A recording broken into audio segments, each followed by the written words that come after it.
Hello, I'm Richard Raffan. I've got an order for a wide rim bowl about 9 by 3 inches, and I'm hoping to get that out of this bit of box elder, which has a bit of a defect in it. So I don't know quite how I'm going to go, but anyway, that's what you'll see in this video. So this bowl was roughed out 1st of January 1922. It's now the end of July 31st, 23. So it should have stabilized by now. There was a branch which came in here. So there's the tail end of it, which does concern me a little bit. I'm hoping to be able to turn that out completely, and I imagine this, envisage this will also go when I bring the wide rim in. So I'm going to tilt it in a bit. The two grooves on the inside shoulders there were put there so that I can mount them over the jaws when I come to turn this off, which is now. And they're not absolutely circular inside. It's not true, but it's enough that I can hold that firmly enough that I can true up the foot here, skim up this, and then I'm going to return the inside just so that I've got a really secure grip, and then I can get on and start to shape the bowl. So 1/2 inch spindle guards. First thing to do is basically just to get in onto there, true up the shoulder, and skim this up, just using to the left of the nose of the tool. You can see where there's a plain bit, that's where the shaving comes off.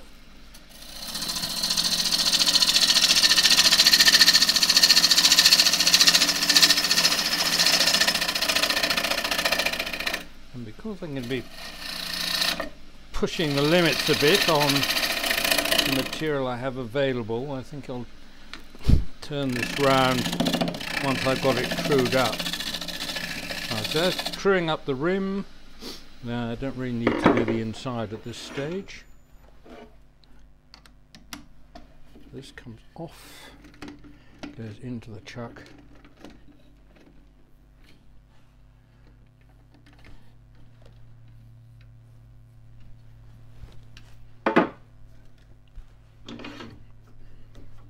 Got to be very careful at this stage. Very sharp rims up here, so get rid of that fairly quickly. And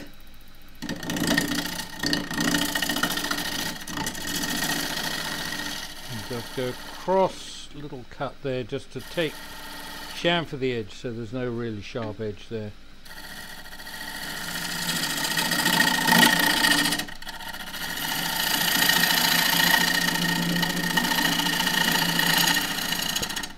Now the other thing I'm going to do is just true up the inside and make myself another shoulder for the chuck jaws.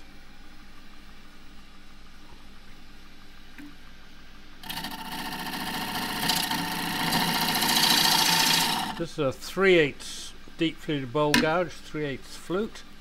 Starts right on its side.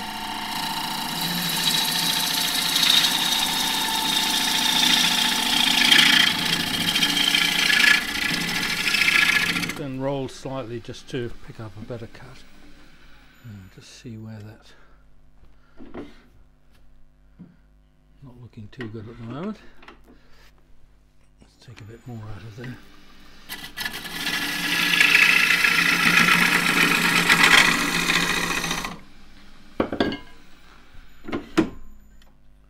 When I started turning in 1970, nobody would look at a bowl which had the hint of a split in it, and that's really where I come from when it comes to making things anyway, especially the utilitarian pieces.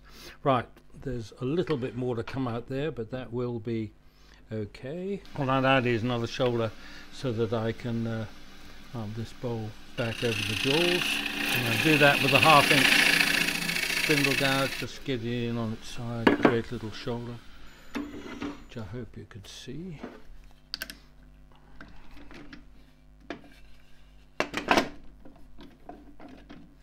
scar in there is the remains of the original shoulder I had.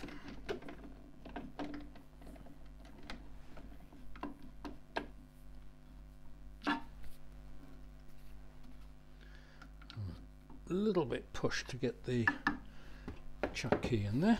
Anyway, that's all right. Now this foot is going to come off because the bowl I'm making was to have no discernible foot like that, so I need to take off a bit more here. So what I'm going to do now is to rough out my broad shape, bearing in mind I'm going to have a wide rim. Just true that up again in that case, slightly out of whack.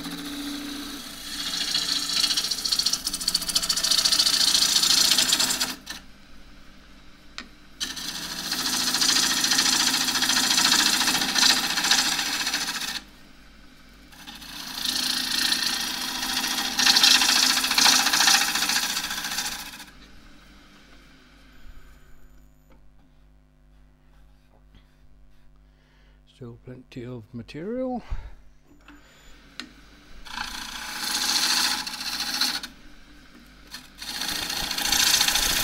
pull cut's easier in there, especially with the camera where it is. Now I need a definite shoulder in there, so the jaws are going to go just screw themselves up nicely against that shoulder. You don't need a flat area there. On face work. Right, so that's beginning to look okay. I'm projecting that curve in my mind's eye because that will come off later. And coming across the bottom, get that done now. Speed comes up a bit, so now running at 1500. Wing of the tool just to trim up the rim, not with the flute up, that's a guaranteed catch. Roll the tool over, bevel rubbing, and take a shear cut back to the middle. Just roll the tool over until you get a shaving, and away you go.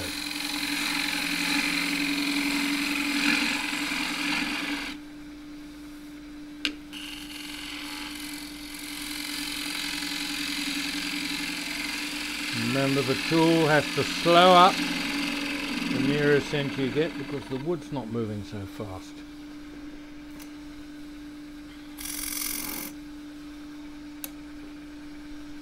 Right, so most of that's going to come off. I could do with a little bit more out of the middle.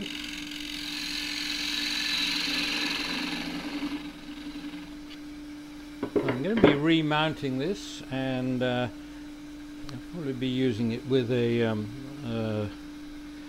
I'll be finishing off the piece between centres, so I just want to float the pencil and leave a little white dot dead centre, so that will help me align the bowl later. Now, like a shear cut up round here, I'm going to do that with the deep fluted bowl gouge. Need to move the camera. I'm going to use the 3/8 deep fluted bowl gouge. It's got a it's an asymmetric grind. It's got a fairly steep right wing, so that I can get in well here. The rest is down so that I'm cutting more or less center height. Get in as tight as I can to the foot. Pick up the shaving. And then concentrate on keeping the tool pulled down onto the rest rather than pushed against the wood. Going in the wrong direction, so just ease, go out into space and then come back and pick up the cut again.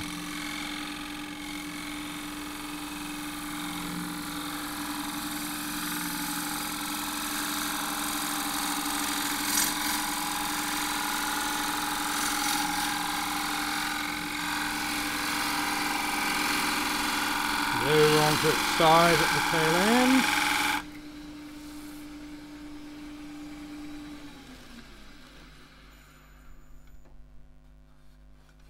A few little ridges, and that's what's coming off. Right, so I'll try and get rid of the few little ridges with, see, these will sand all right.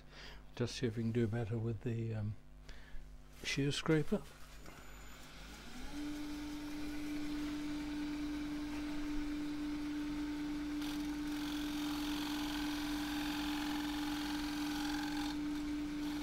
Tool up on edge.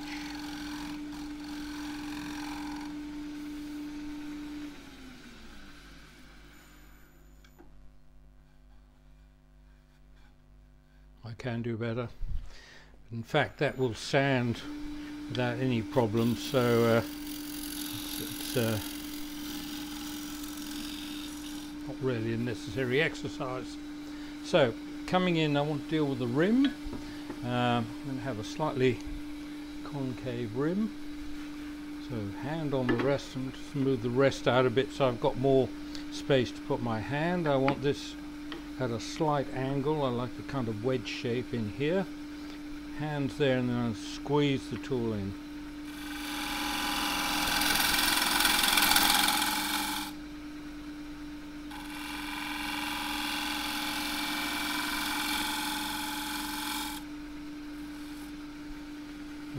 Probably get into there too with the bowl scraper. I'm going to tilt it right up on its side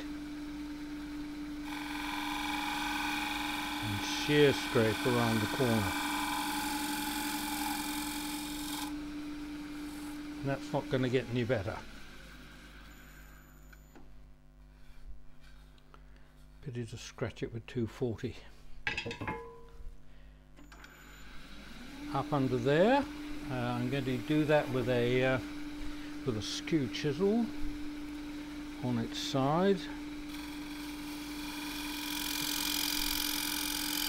and the reason I'm using a skew there is that because I can use the beveled side,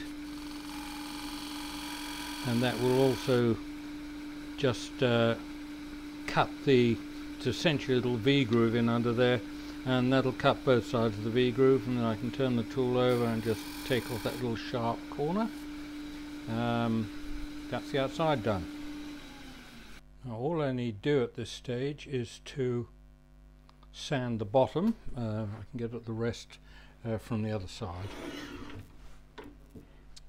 So the bottom has been sanded. Didn't take very long. It was 180 grit and 240 grit.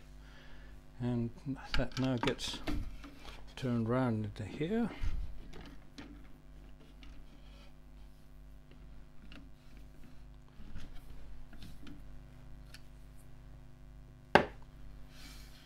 And I do need to just give that a bit of a rub with abrasive because I'm going to have my hand behind it, and I'd rather forgotten that I just need to reduce the friction.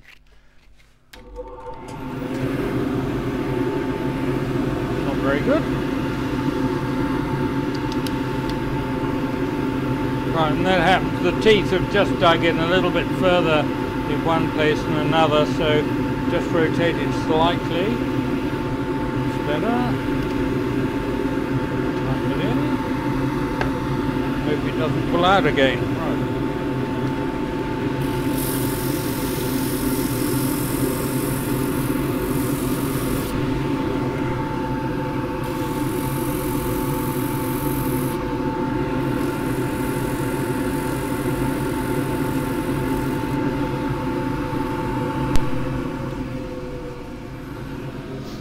So the main concern now is to get rid of both these knots, and I forgot to measure how much wood I have in the bottom. So these very handy, they go right in underneath.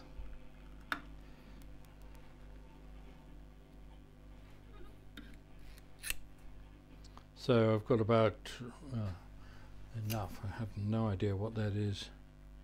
It's 11 millimeters, which is, oh, and this is in 20ths, so it's yes, about just over 3/8 of an inch, whatever that is.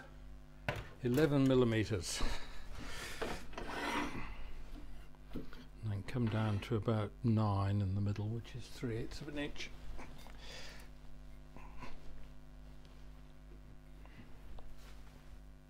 So first thing is to get the rim established. I can bring that in a little bit.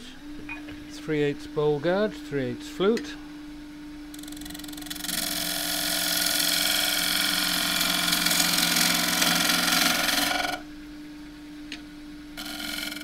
It's not sounding that sharp, so I'm going to go away and sharpen it. This should sound different. Oh yes. When you think, even vaguely crosses your mind, the tool might need sharpening, go and sharpen it.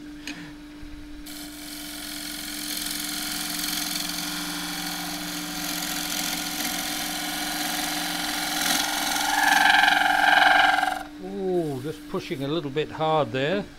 There might be chatter marks. Yep, little chatter marks up around there. So just got to go more gently and support it with my fingers.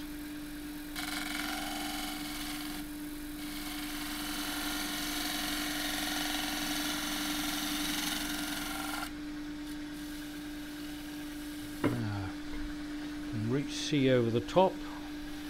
I haven't got a huge amount to play with up here, but I can take a little bit out further down. So that's really quite a bit of friction still with the box elder, so just have a bundle of shavings to keep my hands a little cooler.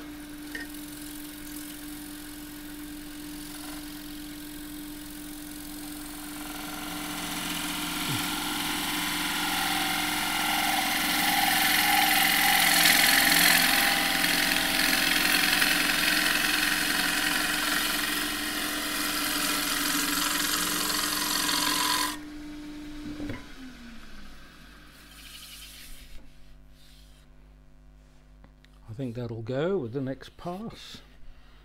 That's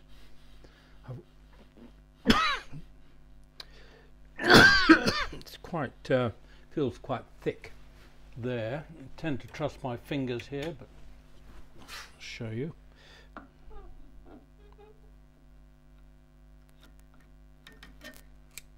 So thick is a relative term, but that's probably close on half an inch, 12 millimeters or so. So just going in again, another handful of shavings.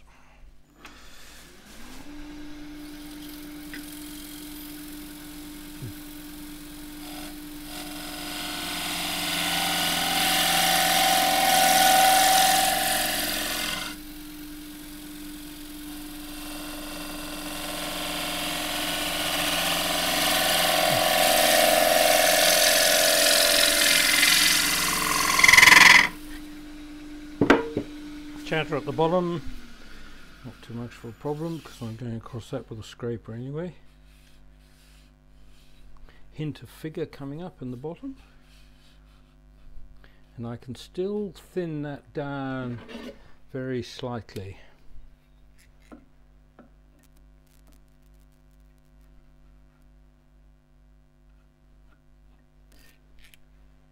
Yeah, quite a bit.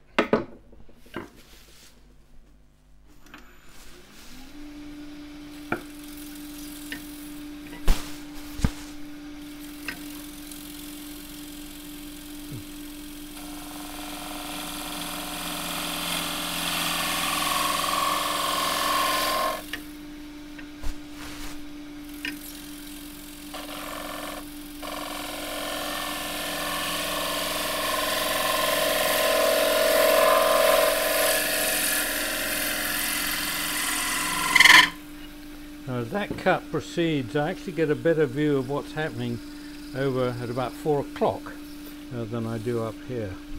That feels okay. Now, bowl scraper.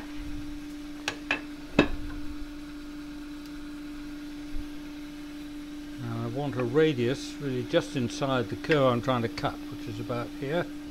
And I need the rest high enough tools down on the flat surface. Up here I can bring it horizontal, but down there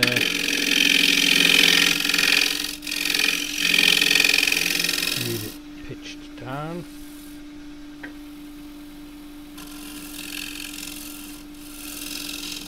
And that could feel a bit sharper as well, so that's going to get honed.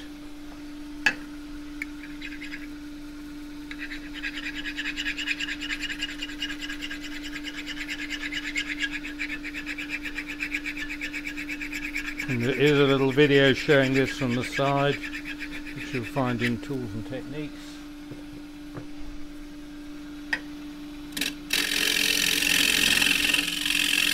Sounds better, sounds hollow too. And sounds thin.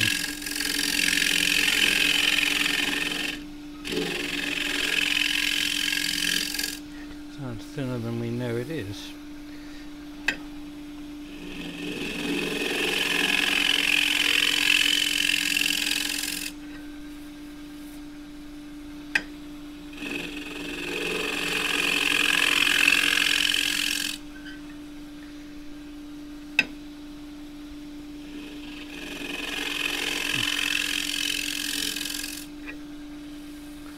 Kind of extra bit of weight in there, and you can probably just see the hint of a groove is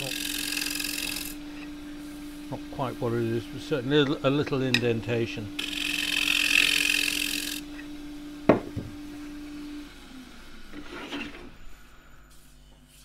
So let's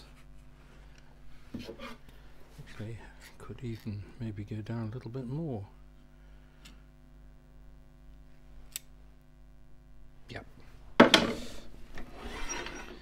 Now, I don't want a bowl with an even wall. I like to take the weight out a little bit around here, just so there's better balance between the rim and the base.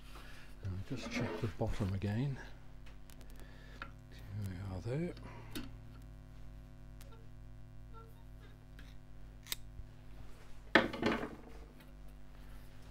Use the bigger ones because it's got a shorter little spike there. Get in more easily. Ooh, doesn't need to be too much thinner than that. So if I'm going to take anything out of here, it's going to be just there, and rubbing my finger around that, I can feel that that's a very slight kind of bump.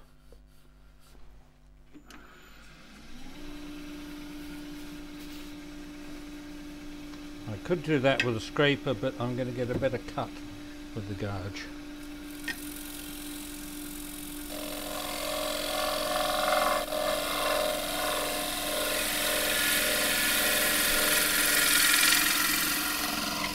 As little pressure as possible against the wood. Feels good.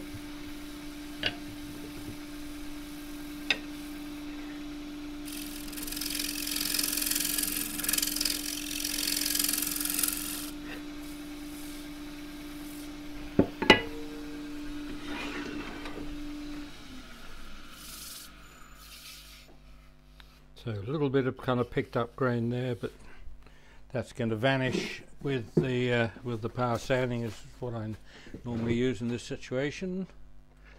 And the power sander will just one. So the power sander, as I come round, will help kind of shape, ensure that I've got a nice full curve. What you do have to be worried about with if you're hand sanding, a lump tends to build in the middle because the wood's going more slowly. If you're power sanding, it's very easy to have a dip in the middle.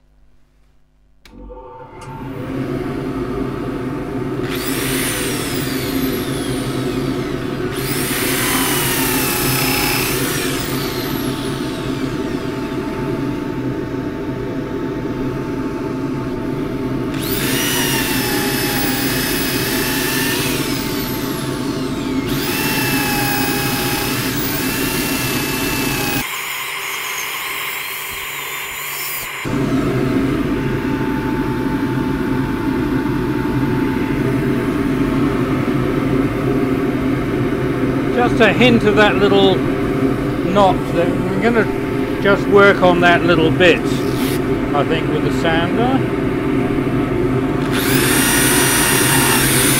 See if it wants to go. No, it doesn't.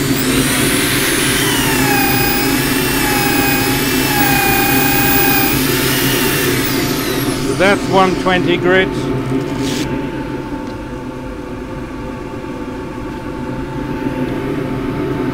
180.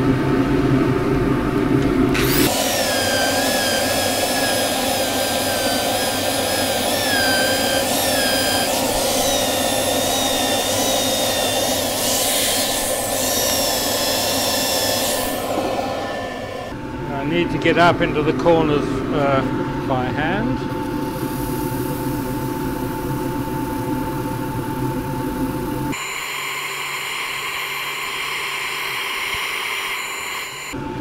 And in with 240 grit.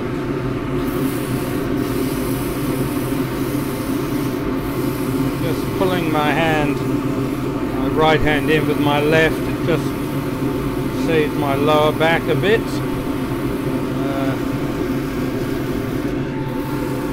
You can lean on the headstock as well, that's good.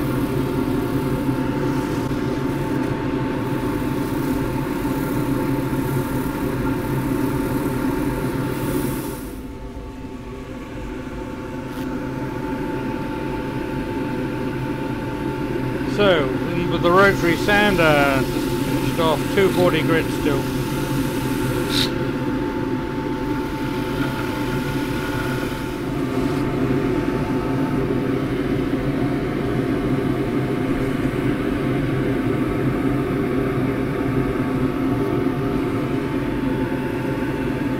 Good.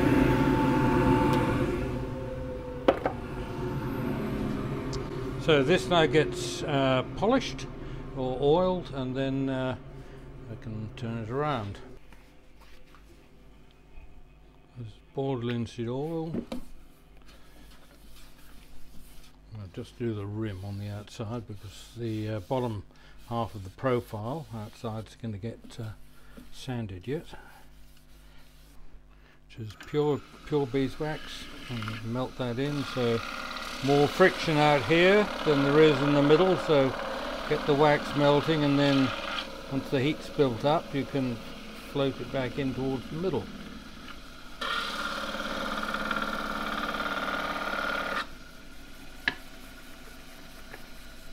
And bring out the oil impregnated, or sorry, wax impregnated sock.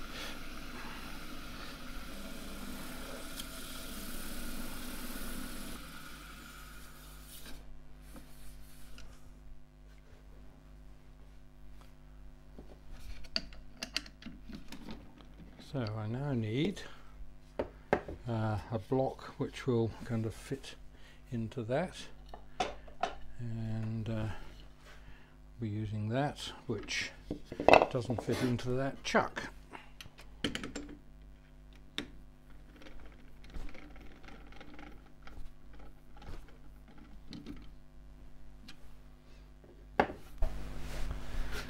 Right, the roll goes over there. I had to redo the mark because of course I always forget that if you then make a mark then sand the bottom, the mark goes, but I've now got another mark. Redid it. That is centre.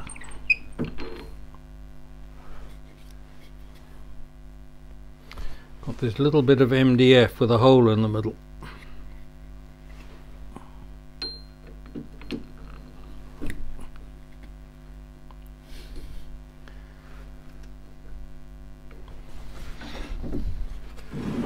So that's that. Now just skim off the foot, which I'll do with a 1/2 inch spindle gouge using the wing, just like going up the outside of the profile originally.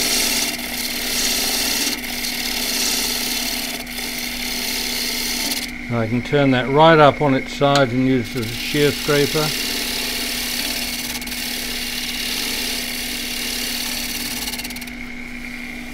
Or I can use the genuine article as proper shear scraper.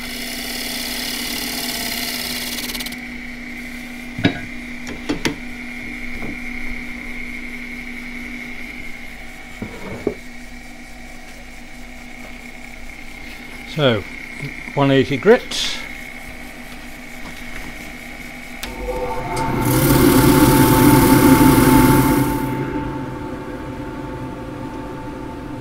Rotary sander.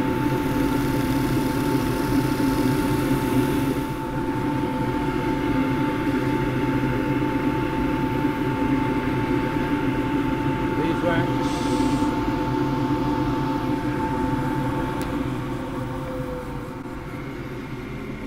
sorry, boiled linseed oil. This is the beeswax. Oil comes in the bottle, wax comes in a lump. The sock.